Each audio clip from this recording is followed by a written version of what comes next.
بسم اللہ الرحمن الرحیم۔ حضرت منصور حلاج رحمۃ اللہ علیہ کی ولادت 244 ہجری میں ہوئی، وفات 309 ہجری میں۔ فارس کے شہر بیسا میں پیدا ہوئے۔ آپ کا اسم گرامی حسین تھا اور والد کا نام منصور حلاج۔ یہ بڑی عجیب بات ہے کہ آپ کو والد کے نام سے شہرت تمام حاصل ہوئی۔ 20 سال کی عمر میں عظیم و جلیل صوفی بزرگ حضرت جنید بغدادی رحمۃ اللہ علیہ کے حلقہ ارادت میں شامل ہوئے۔ طویل سیر و سیاحت کی اور 3 بار حج بیت اللہ کی سعادت سے شرف یاب بھی ہوئے۔ آپ صوفیاء کرام کی طویل تاریخ میں سب سے زیادہ متنازع شخصیت ہیں۔ سریعام انا الحق، میں حق ہوں کا نعرہ لگایا کرتے تھے۔ بالآخر اسی نعرے کی بنیاد پر علماء بغداد نے حضرت منصور حلاج رحمۃ اللہ علیہ کے خلاف فتویٰ دیا اور 18 ذی-القعدہ 309 ہجری آپ قتل کر دیے گئے۔ مغرب مصنفین اور بہت سے غیر ذمہ دار فارسی اردو شاعروں نے انا الحق کے نعرے کو بہت اچھالا تاکہ بے خبر اور کم علم مسلمانوں کے ذہن منتشر ہو جائیں۔ یہ اس جہاں سوختہ عشق کی داستان حیات ہے جو ایک معمولی باپ کا بیٹا تھا۔ وہ 16 سال کی عمر میں گھر سے نکلا۔ سینے میں عشق کی چنگاری بچپن سے ہی موجود تھی۔ پھر یہی چنگاری شعلہ بنی اور اس شعلے نے ایک عاشق کے پورے وجود کو پھونک ڈالا۔ اس کا معاملہ تاریخ عشاق کا بڑا عجیب اور اذیت ناک باب ہے۔ ہر سطر آتش فراق سے جلی ہوئی اور ہر سطر تمناؤں کے خون سے رنگی ہوئی۔ وہ عاشقوں کی طویل فہرست میں سب سے زیادہ متنازع عاشق ہیں۔ ایک گروہ کا دعویٰ ہے کہ وہ شعبدہ باز تھا۔ اس نے اپنے چہرے پر ملمہ چڑھا لیا تھا اور عشق کا مصنوعی لباس پہن کر شہر در شہر گھومتا تھا۔ اس کی آنکھوں سے بہتے ہوئے آنسو ایک دھوکہ تھے اور اس کی فغاں نیم شب ایک فریب تھی۔ وہ عشاق کی قبا میں ایک دنیا دار انسان تھا۔ وہ عشق کا نام لے کر جذبوں کا جھوٹا کاروبار کرتا تھا۔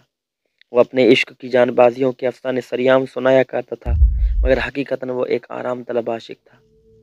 عشق کی جانگداز مشقوں سے نہ آشنا اور دیار عشق میں نہ رسیدہ اردو شاعر میر تقی میر کے بقول، ہوگا کسی دیوار کے سائے میں پڑا میر، کیا کام محبت سے اس آرام طلب کو۔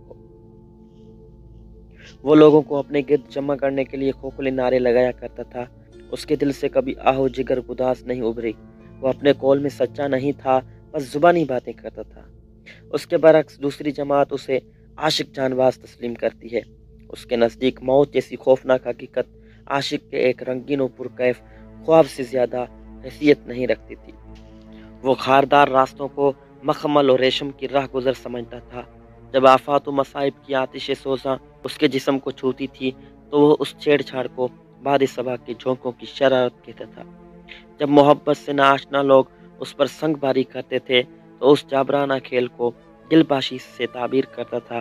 پھر جب اسے ایک تاریخ زنداں کے حوالے کیا گیا تو اس نے اپنے عشق کی آگ سے دوسرے قیدیوں کی زنجیروں کو پگھلا دیا۔ آہنی دروازے اس کے جذبہ سوز دروں سے پگھل کر موم ہو گئے۔ پھر اس نے تمام اسیروں سے کہا کہ اپنے اپنے گھروں کو چلے جاؤ۔ اس کے فیض عشق کے سبب سارے قیدی چھوٹ گئے۔ اسیروں نے زندہ سے رخصت ہوتے وقت اپنے محسن کو مخاطب کرتے ہوئے کہا، ہمیں رہائی دینے کے بعد اب خود زنجیریں پہنے کیوں بیٹھے ہیں؟ عاشق جان باز اس وقت وصال کے لذتوں سے مخمور تھا۔ زنجیروں کو بوسہ دیتے ہوئے کہنے لگا، یہ آن فولاد عاشق کا زیور ہے، اگر انہیں اتار پھینکوں تو پھر میں عاشق کہاں رہوں گا؟ عشق سرے بازار عالم میں رسوا ہو جائے گا اور میں عشق کی رسوائی برداشت نہیں کر سکتا۔ قیدیوں نے کہا، آپ نے ہمیں آزادی کا پروانہ بخش دیا، مگر خود یہاں سے کیوں نہیں نکلتے؟ عاشق جان سوز پر انتہائی سرشاری کی کیفیت طاری تھی۔ جذب و کیف کے لہجے میں بولا، یہ زندہ تو میرا گھر ہے۔ تم نے کسی ایسے شخص کو دیکھا ہے جو خوشی سے اپنا گھر چھوڑ کر چلا جائے؟ پھر جب داروغہ زندہ کو معلوم ہوا کہ اس شخص کی وجہ سے تمام قیدی فرار ہوئے ہیں تو وہ غضبناک ہو کر کہنے لگا، تجھے معلوم ہے کہ تو نے قانون شکنی کی ہے، اس جرم کے پاداش میں زندہ کے اندھیرے اور بڑھا دیے جائیں گے۔ عاشق جان باز نے قانون کی آنکھوں میں آنکھیں ڈال کر کہا، تم مجھے تاریکیوں سے ڈراتے ہو، اگر تمام زمانے کے اندھیرے بھی لا کر یہاں جمع کر دو تو اس سے کوئی فرق نہیں پڑے گا۔ روشنی تو میرے اندر ہے، میں اسی روشنی سے زندہ آنے وقت میں چراغاں کر لوں گا۔ اہل ستم کو شدید حیرت تھی اور جفاکار پریشان نظر آ رہے تھے کہ وہ کس مزاج کا عاشق ہے۔ وہ اسی انداز کا مقتول تھا کہ اس نے قتل ہونے سے پہلے اپنے قاتلوں کو معاف کر دیا۔ اس کے عشق پر گواہی دیتے ہوئے